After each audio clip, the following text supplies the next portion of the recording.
Bene data bakundwa b'umwami Yesu Kristo, mwese abakurikira izi nyigisho tubahaye ikaze mu biganiro bya Saveur Divine. Ibi biganiro mu bitegurirwa n'abavugabutumwa bwiza batandukanye, akaba ari umuhamagaro ugendera ku ijambo ry'Imana byanditse mu gitabo cy'ubutumwa bwiza uko bwanditswe na Matayo ibice 24 umurongo wa 14. Kandi ubutumwa bwiza bw'ubwami buzigishwa mu isi yose ngo bube ubuhamya bwo guhamiriza amahanga yose, nibwo imperuka izahera ko ize. Ibi biganiro mubikurikira ku channel ya YouTube yitwa Saveur Divine. Tubifurije kugubwa neza. Imana Data ari nayo so ibaha umugisha. Pentekote nziza bakundwa bene data, ndabasuhuje ndabahobeye mu gitondo cy'uyu munsi. Ndi Odette Kandama mu kiganiro Saveur Divine. Ndashima Yesu wazutse akajya mu ijuru, hanyuma agasaba data akatwoherereza umufasha wo kubana natwe ibihe n'iminsi yose nk'uko yari yarabisezeranije. Turashima Imana kumufasha yaje. Ubu tuvugana ni kuri Pentekote. Ndabifuriza Pentekote nziza. Imana ibaha umugisha. Narinje kubibutsa ko Umwuka Wera ari isezerano ku bana b'Imana bose. Yego, ni isezerano ku bana b'Imana bose. Ubyumve neza, hariho abana b'Imana hakabaho n'abantu b'Imana. Izo nyito zombi cyangwa abo bantu bombi biratandukanye. Ngewe narije kukubwira ngo Umwuka Wera ni isezerano ku bana b'Imana bose. Mbese wabaye umwana w'Imana cyangwa uracyari umuntu w'Imana? Munkundire dusoma amagambo y'Imana yanditswe mu butumwa bwa Yesu Kristo uko bwanditswe na Luka ibice byaho ni 11. Turasoma duhereye ku murongo wa 9 tugeze ku wa 13. Nanjye ndababwira nti musabe muzahabwa, mushake muzabona, mukomange ku rugi muzakingurirwa. Kuko umuntu wese usaba ahabwa, ushatse abona, nukomanga agakingurirwa. Mbese ninde muri mwe ufite umwana yamusaba umutsima akamuha ibuye, cyangwa ifi akamuha inzoka, cyangwa yamusaba igi akamuha sikorupiyo? None se ko muzi guha abana banyu ibyiza kandi muri babi, so wo mu ijuru ntazarushaho rwose guha Umwuka Wera abamumusabye? Munkundire twongereho amagambo yanditse mu gitabo cy'ibyakozwe n'intumwa igice cya 1 umurongo w'8. Handitswe ngo icyakora muzahabwa imbaraga Mwuka Wera nabamanukira, kandi muzaba abagabo bo kumpamya i Yerusalemu ni Yudaya yose ni Samariya no kugeza ku mpera y'isi. Imana ishimwe. Narimo mvuga mu kanya ko Umwuka Wera ari isezerano ku bana b'Imana bose. Inshuti zanjye, Imana yatanze isezerano ry'Umwuka Wera uhereye kera kose. Imana yatanze isezerano, yo n'akanwa kayo irabivuga, itanga iryo sezerano. Kindi nshaka kukubwira, nagira ngo nkubwire ngo ujye wubaha ibintu byavuzwe n'Imana, kubera ko Bibiliya ivuga ngo Imana si umuntu ngo ibeshye, kandi si umwana w'umuntu ngo yicuze. Ibyo yavuze no kubikora izabikora. Ibyo akanwa kayo kavuze, ukuboko kwayo kuzabisohoza. Imana ishimwe. Uhereye kera Imana yasezeranije Umwuka Wera.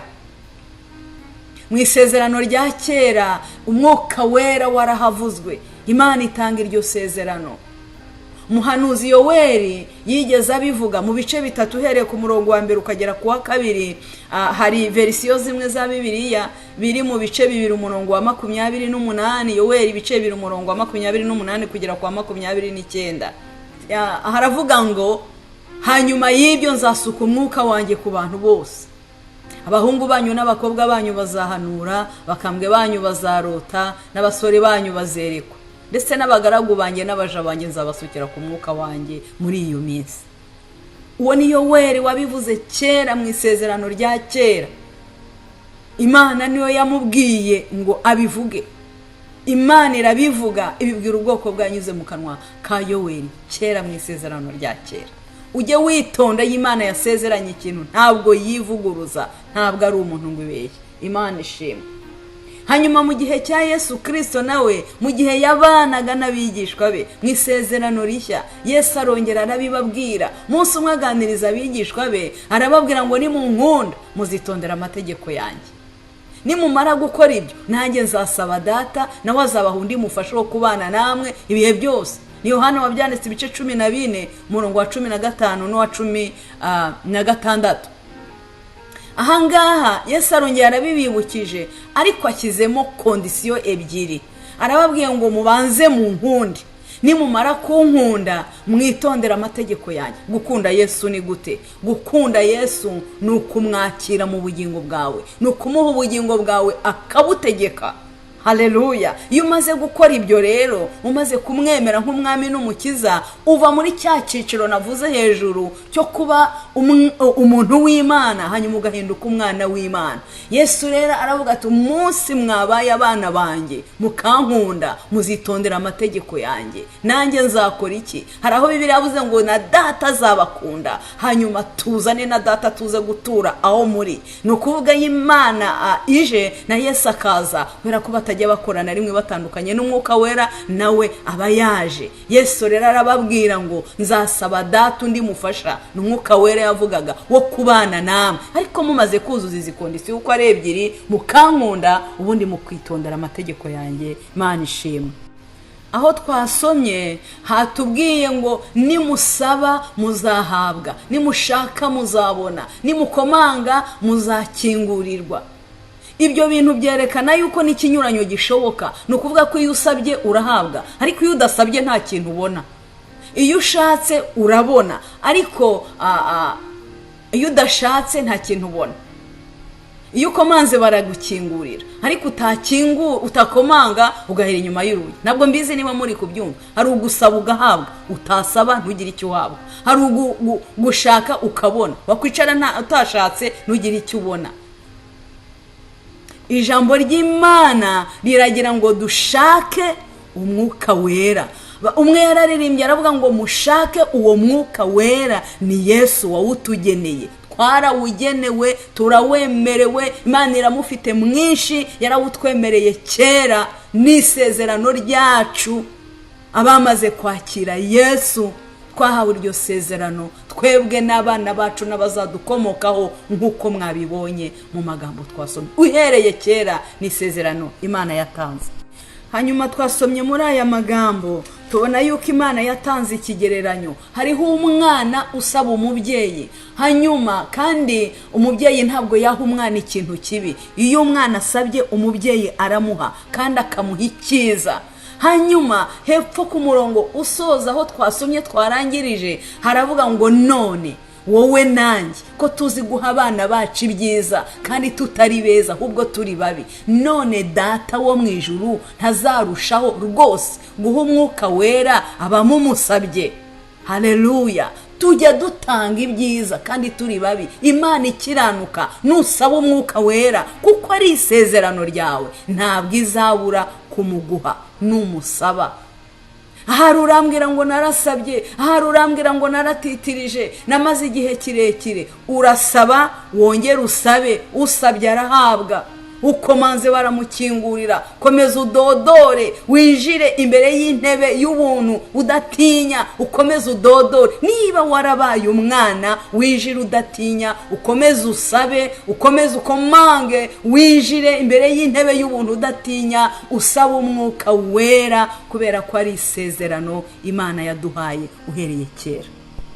Icyo twabonye gusa Bibiliya itubwira ngo umwana ntiyasaba umubyeyi ngo amwime. Biragusaba kubanza kuba umwana, ukaba umwana wo mu rugo, ukaba umwana w'Imana, uba umwana wihana. Umwuka Wera ntajya aturana n'icyaha. Ni ukuvuga uva mu bantu b'Imana ugatera intambwe ukihana, ugakuraho icyaha n'igisa nacyo, maze ugasaba Imana imbabazi, ukaba umwana. Kubera yuko rero umwana atasaba umubyeyi ngo amwime, natwe dusanzwe turi babi tujya dutanga ibyiza. Imana ikiranuka nukomeza gusaba warabaye umwana, ntizabura kuguha, ntizabura kuguhereza ibyo uyisabye, kubera ko ari Imana ikiranuka. Nuyisaba Umwuka Wera izamuguha. Imana ishimwe. ahari wambwira ngo nasabye igihe kirekire wirambirwa. Yesu yigeze abwira abigishwa be, arababwira ngo umva mbabwire, abacira umugani w'umucamanza utaragiraga impuhwe w'umugome n'umupfakazi wamutitirije. Arababwira ngo musenge ntimurambirwe.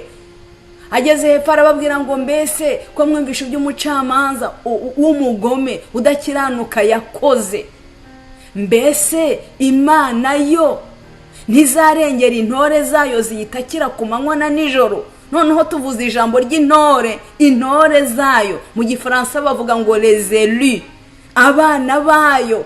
Tubigire paralele, intore z'Imana, abana b'Imana. Nidusaba tuzahabwa. Dukomeze dutitirize, ukomeze usabe mu gitondo, ku manywa na nijoro, nturambirwe ntuhweme uyu mwuka wera utarawuhabwa.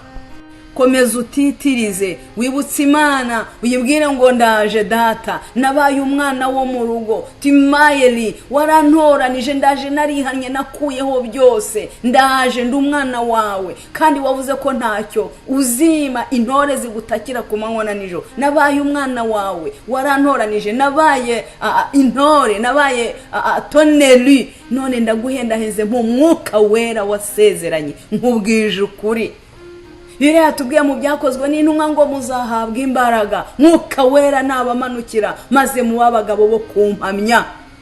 Uyu mwuka wera turawukeneye. Yesu yaje muri twazana n'umwuka wera, azana na data. Yego umwuka wera arahari, ariko dukwiye kunyotera izi mbaraga z'umwuka wera zikatuzaho, kugira ngo tubashe guhamya, kugira ngo tubashe gutinyuka, kugira ngo tubashe kugira imbaraga zo gukora, turenge, tugire umwuka wera urenga mu bugombambari, mwuka wera urenga mu mavi, mwuka wera urenga mu rukenyerero, agatemba kaba nk'umugezi umuntu atakwambuka keretse azi koga. Nyamuneka nimusabe muzahabwa, musabe umwuka wera Imana yasezeranye kwizawuduha. Ni isezerano ryacu niba twarabaye abana b'Imana, ni isezerano ryacu uhereye kera twararisezeranijwe. Imana nibaha umugisha, dushaka uwo mwuka wera, ni Yesu wamutugeneye. Imana nibaha umugisha.